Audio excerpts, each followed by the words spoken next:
In the next segment of the demo, we try and do some work on this shaft. And a lot of people are using SpaceClaim right now to simplify models for analysis and then suggest changes that they go back and hand to the design team.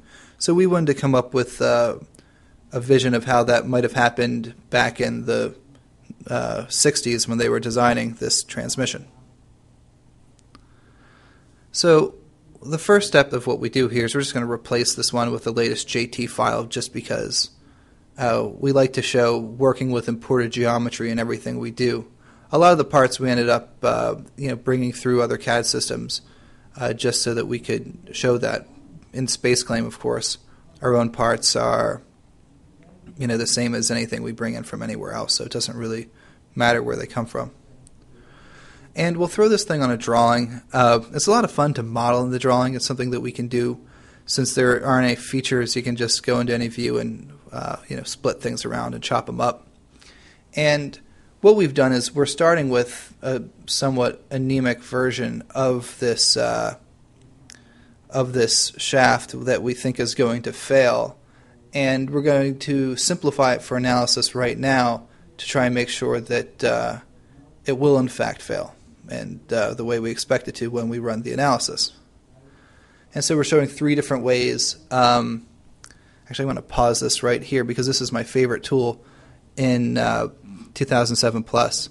But we're showing 3 different ways of cleaning up the geometry and removing fine detail so we can mesh it better for analysis. But this one, we're using the cylinder tool. So right here in a cross-section, if you're doing some sort of machine design like I guess this is, you can come in and just draw a cylinder to add or subtract to your existing part. So for making shafts and this type of thing, this tool is really great. And in making the whole transmission, I use this thing all the time.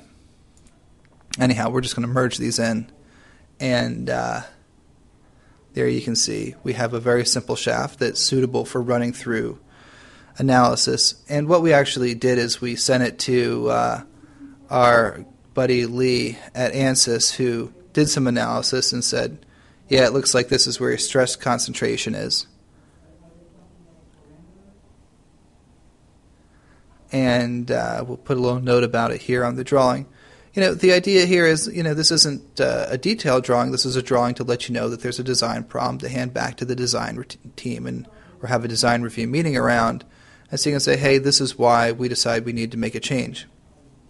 Now what you're going to see is we're turning our fake version of the shaft into a version that we can use that's almost exactly like the one that's in the actual transmission. So we're going to merge these different parts together. And now there's all this extra geometry that needs to be cleaned up. So the first thing to go here is this area around this bearing seat. Oh, actually the first thing we do is we make these splines bigger because that's the actual size they are, and we clean that up. And then we remove these rounds, and that's what the shaft looks like. That's right where it sits in the bearing, so there's no extra part there. The shaft is thick all the way across.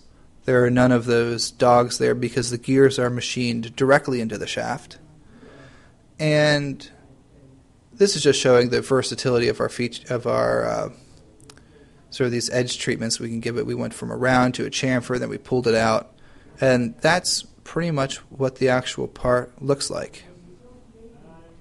Now, one of the cool things that we can do is we can compare that to the original version in our 3D markup environment.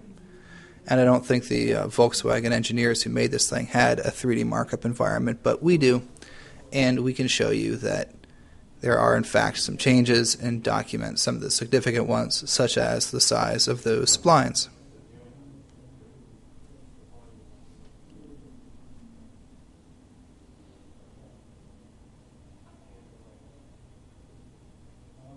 Okay, so thank you for watching this portion. Now we'll have 2 quick portions of manufacturing and sheet metal.